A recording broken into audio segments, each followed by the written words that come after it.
Sur Radio Mélodie. Notre invitée ce matin, c'est Anne Gallo, déléguée générale à compétences égales. Madame Gallo, bonjour, bienvenue sur Mélodie. Bonjour à tous. En 3 minutes, on va essayer d'analyser ce baromètre des juniors et l'accès à l'emploi. En grande ligne, il nous dit, dans un premier temps, que c'est pas toujours facile pour les plus jeunes de trouver un emploi. C'est vrai ?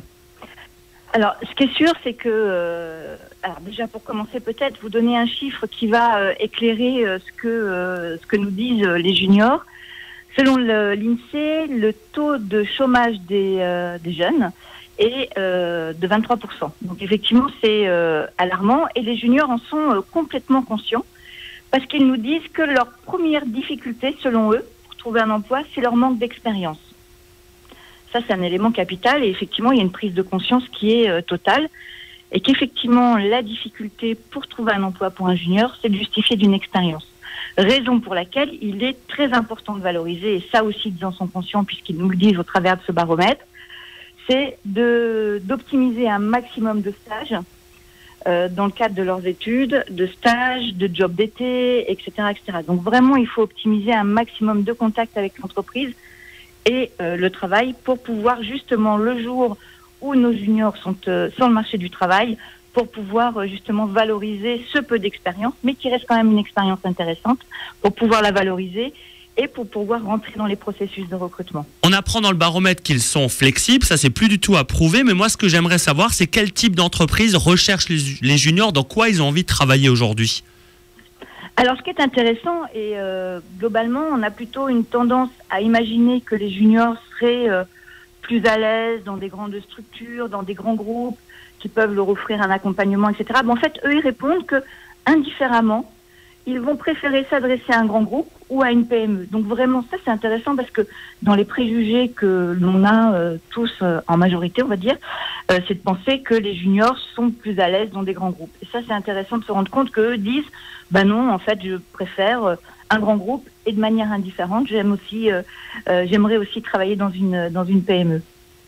Autre chose assez importante, il faut un peu qu'on casse aussi les clichés. On a tendance à dire les jeunes, quand ils veulent travailler, ils choisissent le poste, ils veulent la rémunération, etc. Mais l'intérêt et la priorité des jeunes, c'est pas forcément le salaire. Oui, alors le fait est, et là aussi, toujours dans les stéréotypes qui sont véhiculés, c'est de penser que les jeunes ont pas forcément envie de travailler beaucoup pour pas suivre forcément le modèle de leurs parents, voire leurs grands-parents.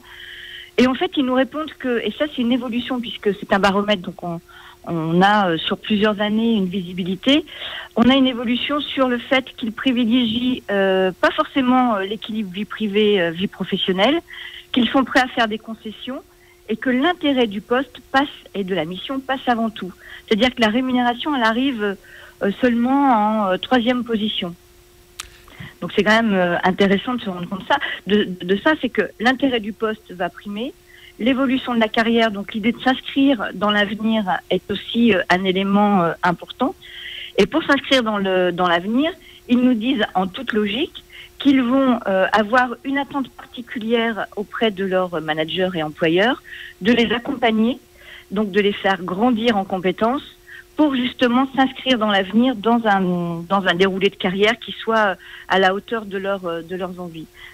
Dernière question, pardon, on est pris par le temps. Dernière question avec une réponse courte, s'il vous plaît, en 15 secondes.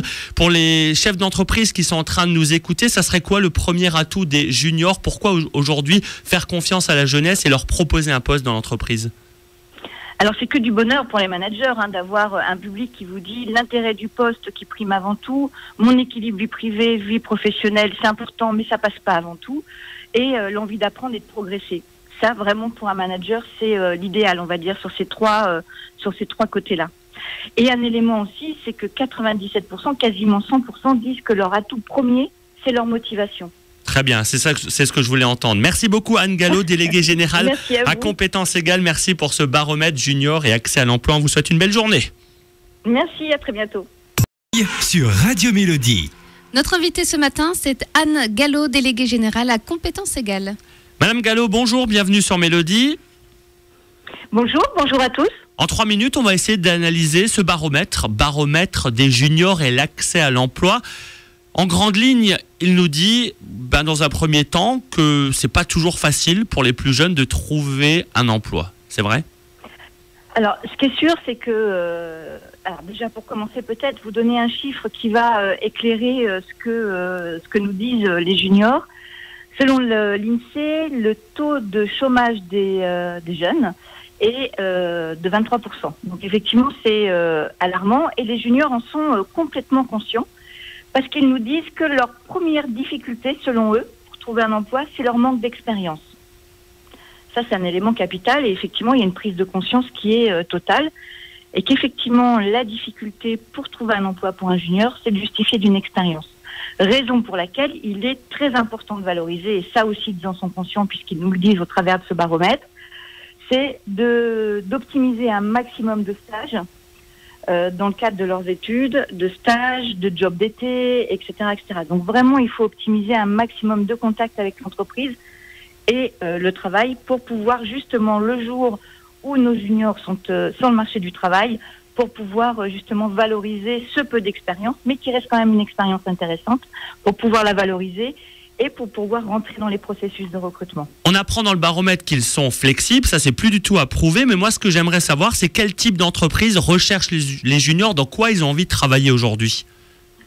Alors, ce qui est intéressant, et globalement, on a plutôt une tendance à imaginer que les juniors seraient plus à l'aise dans des grandes structures, dans des grands groupes, qui peuvent leur offrir un accompagnement, etc. Mais en fait, eux, ils répondent que, indifféremment, ils vont préférer s'adresser à un grand groupe ou à une PME. Donc vraiment, ça, c'est intéressant parce que dans les préjugés que l'on a tous en majorité, on va dire, c'est de penser que les juniors sont plus à l'aise dans des grands groupes. Et ça, c'est intéressant de se rendre compte qu'eux disent, non, en fait, je préfère un grand groupe et de manière indifférente. J'aimerais aussi travailler dans une PME. Autre chose assez importante, il faut un peu qu'on casse aussi les clichés. On a tendance à dire les jeunes, quand ils veulent travailler, ils choisissent le poste, ils veulent la rémunération, etc. Mais l'intérêt et la priorité des jeunes, c'est pas forcément le salaire. Oui, alors le fait est, et là aussi, toujours dans les stéréotypes qui sont véhiculés, c'est de penser que les jeunes ont pas forcément envie de travailler beaucoup pour pas suivre forcément le modèle de leurs parents, voire leurs grands-parents. Et en fait, ils nous répondent que, et ça c'est une évolution puisque c'est un baromètre, donc on a sur plusieurs années une visibilité, on a une évolution sur le fait qu'ils privilégient pas forcément l'équilibre vie privée, vie professionnelle, qu'ils sont prêts à faire des concessions et que l'intérêt du poste et de la mission passe avant tout. C'est-à-dire que la rémunération, elle arrive seulement en troisième position. Donc c'est quand même intéressant de se rendre compte de ça, c'est que l'intérêt du poste va primer, l'évolution de la carrière, donc l'idée de s'inscrire dans l'avenir est aussi un élément important. Et pour s'inscrire dans l'avenir, ils nous disent en toute logique qu'ils vont avoir une attente particulière auprès de leurs managers et employeurs, de les accompagner, donc de les faire grandir en compétences, pour justement s'inscrire dans l'avenir dans un déroulé de carrière qui soit à la hauteur de leurs envies. Dernière question, pardon, on est pris par le temps. Dernière question avec une réponse courte, s'il vous plaît, en 15 secondes. Pour les chefs d'entreprise qui sont en train de nous écouter, ça serait quoi le premier atout des juniors? Pourquoi aujourd'hui faire confiance à la jeunesse et leur proposer un poste dans l'entreprise? Alors c'est que du bonheur pour les managers d'avoir un public qui vous dit l'intérêt du poste qui prime avant tout, mon équilibre vie privée, vie professionnelle, c'est important mais ça passe pas avant tout, et l'envie d'apprendre et de progresser. Ça vraiment pour un manager c'est l'idéal, on va dire, sur ces trois côtés-là. Et un élément aussi, c'est que 97%, quasiment 100% disent que leur atout premier, c'est leur motivation. Très bien, c'est ce que je voulais entendre. Merci beaucoup Anne Gallo, déléguée générale à compétences égales. Merci pour ce baromètre junior et accès à l'emploi. On vous souhaite une belle journée. Merci, à très bientôt. Sur Radio Mélodie. Notre invitée ce matin, c'est Anne Gallo, déléguée générale à compétences égales. Madame Gallo, bonjour, bienvenue sur Mélodie. Bonjour à tous. En 3 minutes, on va essayer d'analyser ce baromètre des juniors et l'accès à l'emploi. En grande ligne, il nous dit, dans un premier temps, que c'est pas toujours facile pour les plus jeunes de trouver un emploi. C'est vrai ? Alors, ce qui est sûr, c'est que, alors déjà pour commencer, peut-être vous donner un chiffre qui va éclairer ce que nous disent les juniors. Selon l'INSEE, le taux de chômage des jeunes est de 23%. Donc effectivement, c'est alarmant et les juniors en sont complètement conscients parce qu'ils nous disent que leur première difficulté, selon eux, pour trouver un emploi, c'est leur manque d'expérience. Ça, c'est un élément capital et effectivement, il y a une prise de conscience qui est totale et qu'effectivement, la difficulté pour trouver un emploi pour un junior, c'est de justifier d'une expérience. Raison pour laquelle il est très important de valoriser, et ça aussi ils en sont conscients puisqu'ils nous le disent au travers de ce baromètre, c'est d'optimiser un maximum de stages dans le cadre de leurs études, de stages, de jobs d'été, etc., etc. Donc vraiment, il faut optimiser un maximum de contacts avec l'entreprise et le travail pour pouvoir justement le jour où nos juniors sont sur le marché du travail, pour pouvoir justement valoriser ce peu d'expérience, mais qui reste quand même une expérience intéressante, pour pouvoir la valoriser et pour pouvoir rentrer dans les processus de recrutement. On apprend dans le baromètre qu'ils sont flexibles, ça c'est plus du tout à prouver, mais moi ce que j'aimerais savoir, c'est quel type d'entreprise recherchent les juniors, dans quoi ils ont envie de travailler aujourd'hui. Alors ce qui est intéressant, et globalement on a plutôt une tendance à imaginer que les juniors seraient plus à l'aise dans des grandes structures, dans des grands groupes, qui peuvent leur offrir un accompagnement, etc. Mais en fait, eux, ils répondent que, indifféremment, ils vont préférer s'adresser à un grand groupe ou à une PME. Donc vraiment, ça, c'est intéressant parce que dans les préjugés que l'on a tous en majorité, on va dire, c'est de penser que les juniors sont plus à l'aise dans des grands groupes. Et ça, c'est intéressant de se rendre compte qu'eux disent, bah non, en fait, je préfère un grand groupe et de manière indifférente, j'aimerais aussi travailler dans une PME. Autre chose assez importante, il faut un peu qu'on casse aussi les clichés. On a tendance à dire les jeunes, quand ils veulent travailler, ils choisissent le poste, ils veulent la rémunération, etc. Mais l'intérêt et la priorité des jeunes, c'est pas forcément le salaire.